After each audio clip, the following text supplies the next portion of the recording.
Watertown's historic Edmund Fowle house, shown in this photo from the 1800s, was the headquarters for the rebellious Massachusetts Legislature during the American Revolution. So the house was built in 1772. The war started in April of 1775. The Provincial Congress was meeting in Concord at that time. When the war started, of course they had to get out of Concord and Lexington. And so 3 days later, April 22nd, they came here and met in the meeting house. So the Provincial Congress was meeting there, and they needed a place for the Executive Council to meet. John Adams and John Hancock were among the patriots who sat on the Executive Council appointed by the legislature that refused to disband after being ordered to do so by the British military governor, General Gage. So this house was about 70 feet further down on the corner, and it was in sight of the meeting house. And at that time, this upstairs hadn't been completed. It was a big open space, is how it has been described. The minutes of the House of Representatives will tell you that there's an unfinished chamber on the second floor of Mr. Fowle's house that needs a rough floor laid and chairs procured for the council to meet. The first treaty of the new United States, the Treaty of Watertown, was signed with Micmac and St. John's Indians at the Fowle House on July 19, 1776. The war was being run out of this house for a year and a half. The emerging nation began here. The home was originally located on what is now Mount Auburn Street in Watertown. With plans to widen that street after the Civil War, the Fowle House could have suffered the fate of John Hancock's Beacon Hill Mansion, which was torn down in 1863.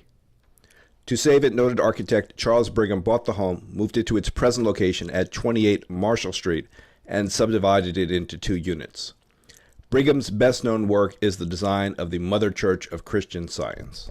The home was acquired by the Watertown Historical Society in 1922, served as rental property for a number of years, and was open to the public until 2001, when it was closed due to safety defects such as this sagging ceiling. The exterior, too, suffered from peeling paint that allowed the wood below to rot. The clapboards were getting worse and worse and worse, almost rotting, and I'm sure the neighbors were not happy about how the outside of the house looked. All the other houses on the street have been renovated like within the last 10 years, and here was our house, a really important historical house, slowly deteriorating and really taken away from the look of this street.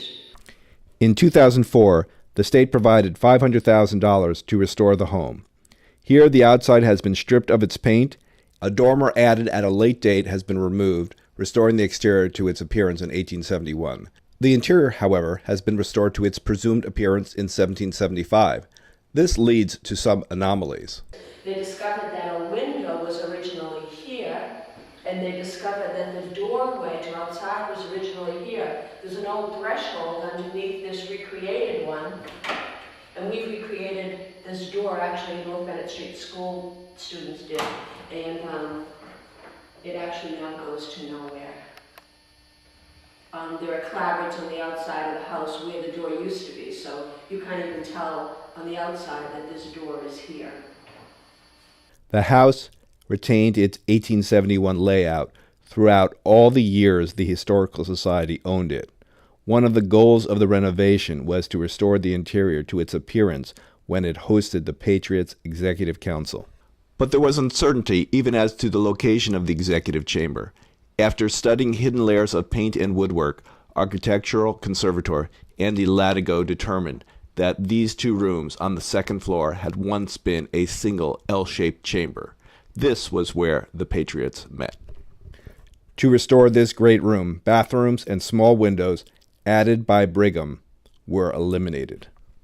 Latigo also determined that at the interior of the L in the L-shaped chamber, there were not 1, but 2 fireplaces. The fireplaces have been restored to their presumed appearance, but are non-functional. The restored exterior.